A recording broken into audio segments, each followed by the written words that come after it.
The sky was glowing orange, not from the sunset, but from the flames tearing through the hills behind my neighborhood.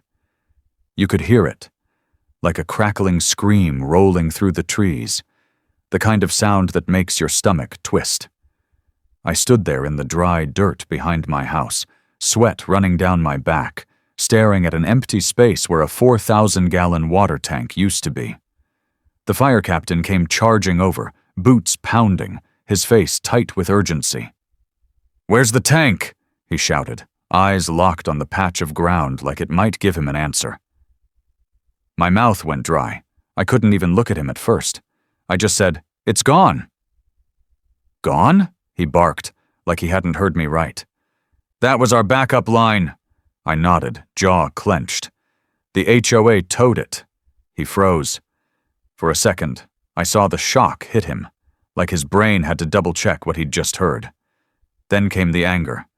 His whole face changed. This wasn't just a tank to him. It was time. It was safety. And now it was gone. Behind us, the fire kept moving closer. The wind was picking up. Ash was already floating in the air. Everything felt like it was speeding up. The flames, the panic, the realization that something very, very stupid had just made this entire situation worse. And just like that, the fire wasn't the only emergency in the neighborhood. 2 days before the fire, everything felt normal. The sky was clear, that soft kind of blue that makes you think nothing bad could ever happen. It was warm, quiet, and calm.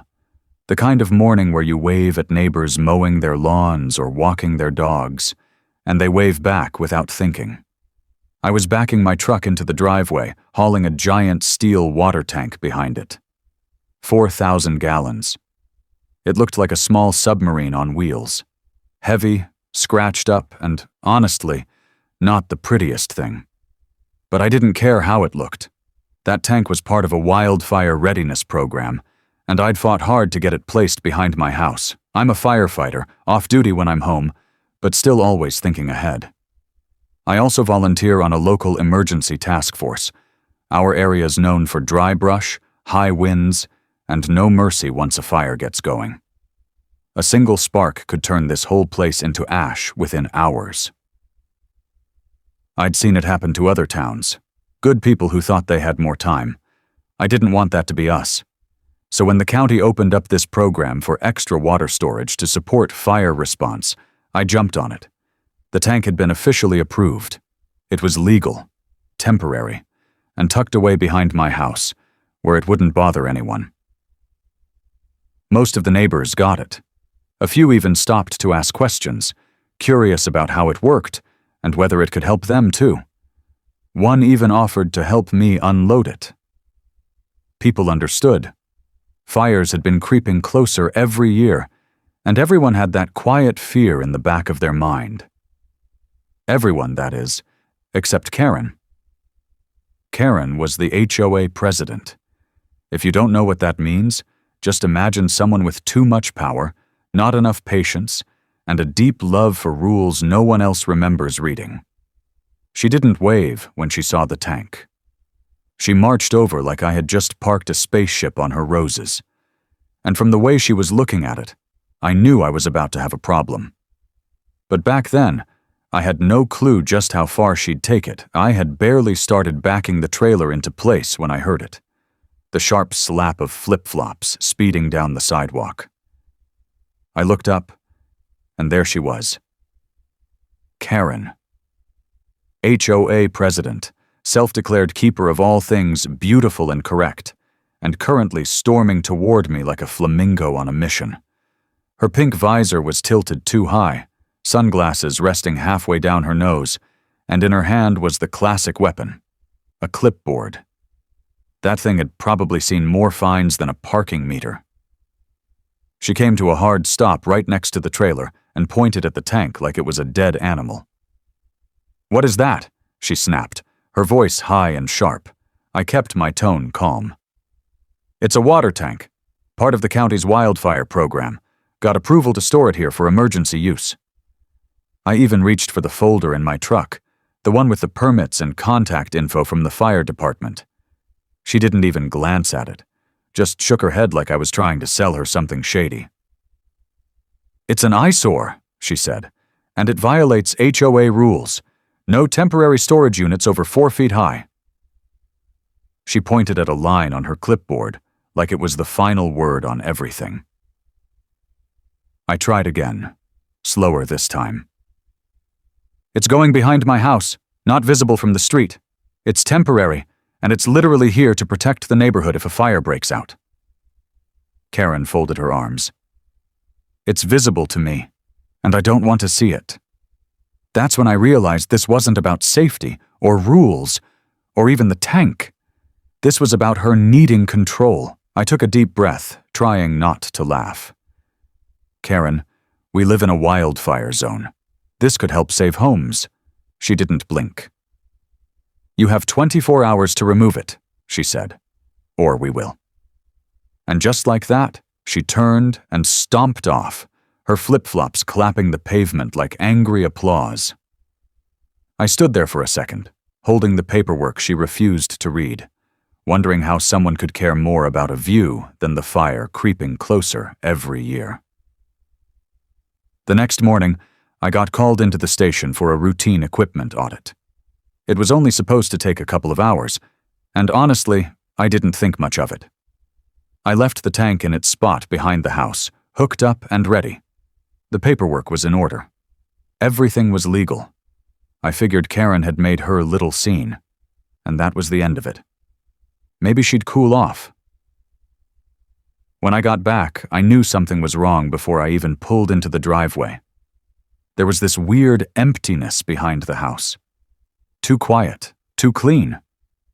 I stepped out of the truck, walked around back, and felt my stomach drop. The tank was gone. Completely gone. In its place was nothing but a flattened patch of grass and a single piece of paper taped to my front door. It flapped in the breeze like a joke. Violation. Unauthorized structure removed under HOA compliance code. No name, no warning, just gone. I stormed over to Karen's house, hands shaking. She was outside, watering her front lawn like it was any other day, wearing a smug little grin like she'd just won something. I didn't even have to say a word. She looked up and said, "Oh, that? It was towed this morning. You should have read the bylaws." I was trying so hard not to lose it. "That tank was county approved. It was registered for wildfire response. You just removed our emergency backup." She shrugged like it didn't matter. "Well, maybe next time you won't park junk where people can see it." I walked away before I said something I'd regret. Then I started calling everyone I could. First, the tow yard. They had no idea what I was talking about. Said it was logged as abandoned equipment. The county fire coordinator choked on his coffee when I told him. "They towed what?" he asked. "That tank was on our emergency deployment list. Who authorized this?" I gave him the name. Karen. There was silence on the line. Then, finally, "That's a lawsuit waiting to happen." And just like that, a neighbor with a clipboard had done something way bigger than start drama. She had just cut off our emergency water supply, with fire season knocking at the door. The next day, the wind changed. It brought with it the sharp, dry smell of smoke. Faint at first, but strong enough to make you stop and look toward the hills. A gray haze was starting to settle over the rooftops, and the sky wasn't as clear anymore. It had that dull orange tint that only means one thing. Something's burning. I started getting texts from neighbors. "Should we be worried? Didn't you have that emergency tank set up? Where is it now?" I didn't know how to answer. I had tried to protect this place, and now the one thing we had in place to buy us time was sitting in some tow yard like a piece of scrap metal. And while everyone else was quietly starting to worry, Karen was setting up party tents. I'm not kidding. She was planning something she called the Green Lawn Gala, a community event to show off eco-friendly landscaping. There were signs about native plants, organic mulch, and water conservation. All this while her sprinklers were soaking her lawn for hours like it was a car wash. You could hear the water running down the sidewalk. That's when I started digging. I pulled up HOA emails, looked through old meeting notes, anything I could find. Then I saw it, an email chain between Karen and a guy named Dennis, someone she labeled City Liaison. I remembered the name. He was the mayor's nephew or cousin, something like that. Their messages were short but clear. Karen wrote, "Tank issue resolved. Towed under visual compliance. No need to alert full board. Will justify as water hazard or unpermitted structure if needed." Dennis replied, "Good. I'll smooth it over with the city. Label it construction waste if questioned." That's when it hit me. This wasn't just a bad call. She had planned it. She knew the tank was for emergency use. She just didn't care. To her, protecting the neighborhood didn't mean keeping it safe. It meant keeping it pretty, even if it meant putting all of us in real danger. And now, with smoke creeping closer every hour, her little secret wasn't going to stay hidden for long. That night, I invited a few neighbors over, just the ones I knew I could trust. Rosa from 2 doors down, Mr. Thompson from the cul-de-sac, and Elaine, who works night shifts at the hospital. We sat around my kitchen table with coffee and flashlights since the wind kept flickering the power. Everyone looked tense, but not surprised. Karen had been pushing buttons for years. Rosa was the first to speak up. She fined me last summer for planting tomatoes in my front yard, said it ruined the neighborhood's visual balance. Elaine shook her head. She made me move sandbags during that flash flood last winter, said they were a tripping hazard. Water was pouring into my hallway. Mr. Thompson, who's in his 70s, leaned forward. I tried to put a fire ladder on my second-floor window. She made me take it down, said it wasn't architecturally consistent. That was the breaking point. We realized this wasn't just about my tank. It was about how she'd been putting her control ahead of everyone's safety for way too long. So we decided to act. First, Rosa started a petition to call for an emergency HOA meeting. We'd collect signatures, present the proof, and demand a vote to remove her as president. But that was just part of it. We needed the tank back now, not after some long HOA process. The fire was getting closer by the day, and we didn't have time to wait. I made a call to Reggie, a buddy of mine from the firehouse who now worked logistics for the county. I told him the whole story. He didn't even hesitate. "If you can get the trailer there, I'll look the other way for about 20 minutes. We had a plan. We were done waiting on people who cared more about lawn decorations than saving lives. It was time to take back the tank, and with it, our safety. We brought the tank back just after 1 in the morning. The yard where it had been stored was mostly dark, and the gate was hanging half open like no one had touched it in weeks. Reggie had done his part, left the paperwork stack just messy enough that no one would question it missing for a night. Rosa helped me hitch the trailer, and we hauled the tank back into place behind my house. We worked fast, hooked up the hoses, reattached the valves, secured the brackets. It wasn't perfect, but it was ready. Right as we finished tightening the last connection, headlights lit up the street. Karen's SUV rolled in slow, like she'd been waiting. The door flew open, and out she came, barefoot, wrapped in a silk robe, hair a mess, holding her phone like it was a badge. "You brought it back?" she shouted, voice echoing down the block. "This is illegal. I'm calling the sheriff." I didn't even bother answering. A second set of lights appeared behind her, a county vehicle, and out stepped Lieutenant Baker, the same guy who'd asked about the missing tank during that small palm tree fire earlier in the week. He looked at the tank, then at me. "This the emergency unit?" he asked. I nodded. "Same one." He gave me a short nod. "Good. We just updated the suppression route. This tank's part of the new backup line now." Karen opened her mouth, but he cut her off. "Ma'am, if you interfere with fire deployment again, I'll have no choice but to cite you for obstruction during an emergency." She blinked, clearly unsure what to say for once. Then she spun around, got back in her car, and sped off without another word. That silence felt better than any argument. The fire came the next day. It hit fast. The sky turned dark by mid-morning, and the air felt sharp, hot, and wrong. When the fire crews rolled in, they went straight to the tank. No questions, no delay. They hooked their hoses, flipped the valves, and water started flowing like it had never left. And just like that, something we'd fought to protect became the thing that helped save the whole street.